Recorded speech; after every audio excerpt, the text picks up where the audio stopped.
Susun RPJPD, Pemkot gelar konsultasi publik KLHS dengan harapan sebagai berikut. Probolinggo CB News Indonesia, dalam rangka melengkapi dokumen rencana pembangunan jangka panjang daerah RPJPD Kota Probolinggo, tahun 2025 sampai tahun 2045, Dinas Lingkungan Hidup DLH gelar konsultasi publik kajian lingkungan hidup strategis KLHS tahap 1 di Puri Manggala Bakti, yang dihadiri oleh perwakilan organisasi perangkat daerah dan pengurus LPM sekota, Rabu tanggal 12 Juli tahun 2023.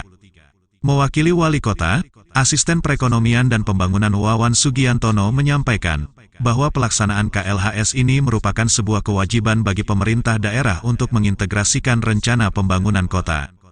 Mengamanatkan pemerintah daerah wajib membuat kajian lingkungan hidup strategis untuk memastikan bahwa prinsip pembangunan berkelanjutan telah menjadi dasar dan terbagi dalam pembangunan suatu wilayah dan atau integrasi dalam pembangunan. Asisten Wawan juga menyampaikan, dalam pelaksanaan konsultasi publik ini, pemerintah akan menerapkan analisis partisipatif menyeluruh guna memastikan tercapainya rencana pembangunan yang berkelanjutan, untuk melakukan analisis secara sistematis menyeluruh dan partisipatif, guna memastikan bahwa prinsip pembangunan berkelanjutan telah menjadi dasar dan integrasi dalam pembangunan wilayah serta kebijakan. Diketahui 6 isu strategis akan disampaikan pada konsultasi publik pertama ini antara lain, pengelolaan sampah, peningkatan perlindungan hukum terhadap kekerasan perempuan dan anak, konservasi sumber daya air dan lahan serta mitigasi bencana. Selanjutnya, peningkatan reformasi birokrasi, tata kelola dan daya saing daerah, dan selanjutnya pemerataan akses pendidikan dan kesehatan serta ketahanan adil yang berkualitas, dan terakhir adalah perluasan kesempatan kerja dan pemerataan ekonomi. Sementara itu PLT Kepala DLH Kota Probolinggo Rahmadeta Antariksa menegaskan, nantinya hasil konsultasi publik KLHS ini akan disampaikan ke kementerian, serta menjadi bagian dari kegiatan pemerintah kota, dan ini dokumen wajib, jadi harus disampaikan di kegiatan pemerintah kota dan ini juga kita laporkan pada kementerian, menjadi dokumen lampiran juga di kegiatan pemerintah kota. Hadir sebagai pemateri dalam kegiatan kali ini, di antaranya anggota Komisi 3 DPRD Kota Probolinggo Haji Abdus Syukur, dosen Pascasarjana Universitas Brawijaya Rita Parmawati, serta perwakilan dari Dinas Lingkungan Hidup Provinsi Jawa Timur Desi Gigih Pratiwi, Mamat Abdullah dan Gogon Harum koresponden CB News Indonesia mengabarkan dari Kota Probolinggo, Jawa Timur.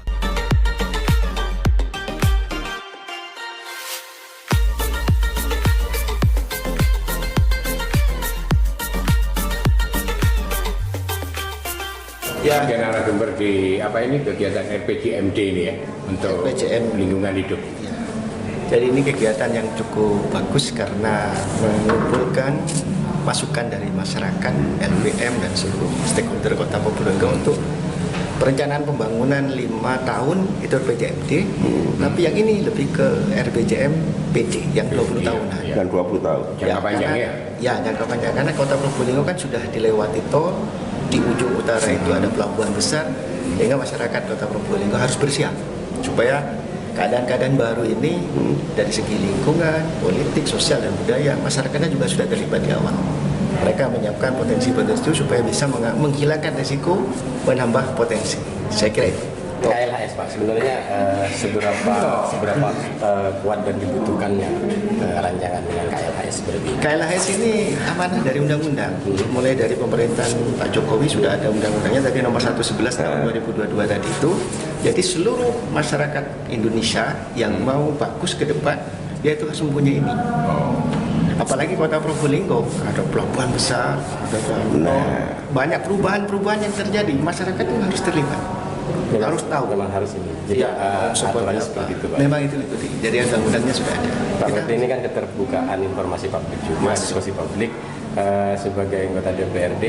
Hal-hal yang begini nih Pak, mungkin pada kaitan yang lain, apa yang perlu ditingkatkan? Ya, kami merasa terima kasih sudah dilibatkan dalam konteks seperti ini, karena masyarakat juga kan merupakan yang harus kita lindungi, harus kita kawal sesuai dengan tugas kita, membuat peraturan, undang-undangan dan membuat anggaran dan juga itu pengawasan, sehingga masyarakat terwakili juga di sini.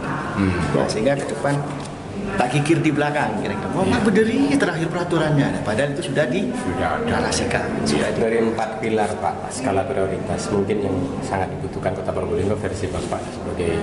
Saya kira kalau melihat yang di sini yang nomor 1 Jadi kita melibatkan masyarakat secara ekonomi harus terlibat di awal.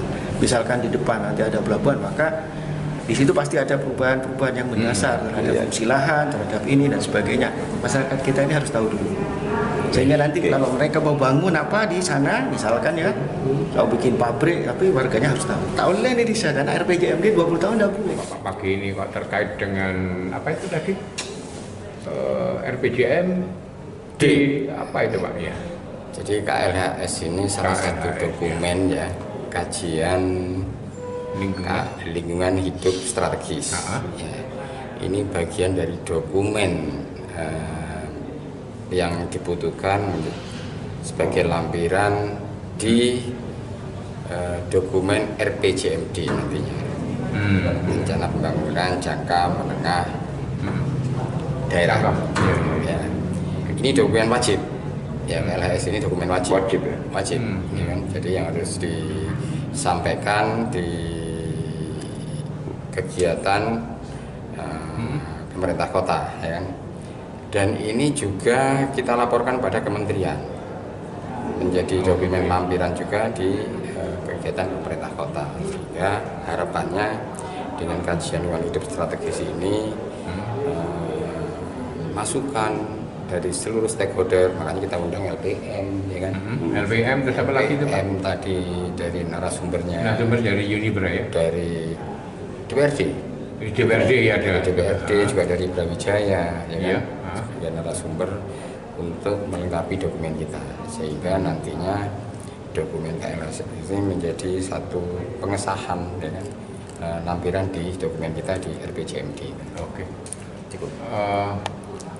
Singkat saja Pak, ini sampai berapa hari Pak kegiatannya? 1 hari aja, Oh, 1 mungkin hari ya, sampai baik. siang lah, sampai siang jam, insya Allah kita selesaikan jam 1 siang sebelum zuhur, insya Allah sudah selesai.